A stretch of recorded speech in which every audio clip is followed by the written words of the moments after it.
ஸ்ரீராகவம் தசரதாத்மஜமர்மணேயம் சீதாபதி ரகுகுலான்வய ரக்ஷதீபம் அஜானுபாக அரவிந்தவலாய லக்ஷ்மி ராமம் விசாசர விநாசனம் கையெடுத்து வணங்கி கொண்டிருக்கிறார். ராமபக்தனுடைய இலக்கணம் ராமனுடைய அம்பை தாங்கி நிற்கும் ராமதூதன் பணிவின் சிகரமான அனுமன் வடக்கு திசை நோக்கி பாரதத்தை ரட்சிக்கும் காண கிடைக்காத அற்புதமான காட்சி. ஜெய் ஸ்ரீராம் ஜெய் சீதாராம் ஸ்ரீராகவம் தசரதாத்மஜமர்மணேயம் சீதாபதி ரகுகுலான்வய ரத்னதீபம் அஜானுபாக அரவிந்த தலாய தக்ஷம் ராமம் நிசாசர விநாசகரம் நமா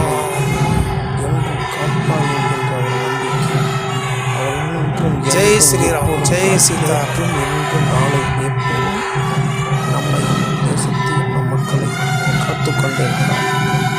ராமாயணத்தினுடைய மிக முக்கியமான கதாபாத்திரமான ராமாயணம் ராமருடைய பாத்திரமானது வாழ்வில் எல்லா மங்களங்களையும் தரக்கூடியது.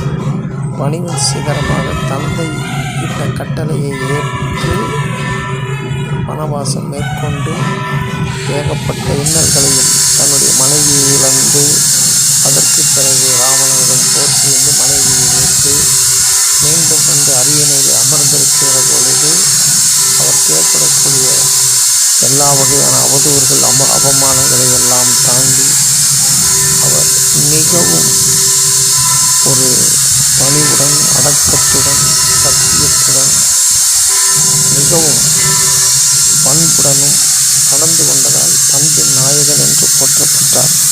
அந்த பகவான் தன்னுடைய அவதார காலத்திலே எவ்வளவு பண்பின் சிகரமாக வாழ்ந்து பணிவுடன் தன்னிடத்தில் சகல பலங்கள் இருந்தும் உலகத்தையே தன்னுடைய காலடிகளை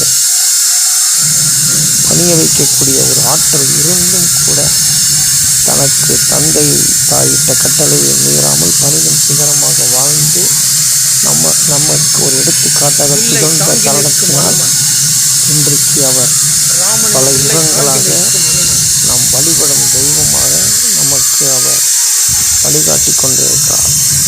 அற்புதமான இந்த அவதாரத்தினுடைய நோக்கம் இறைவனுடைய புகழ் என்பது அகண்ட பாரதம் முழுவதுமே மனிதர் வணங்கி வழிபடக்கூடிய திருக்கோவில்கள் அமைய வேண்டும், மக்கள் வணங்க வேண்டும் என்பது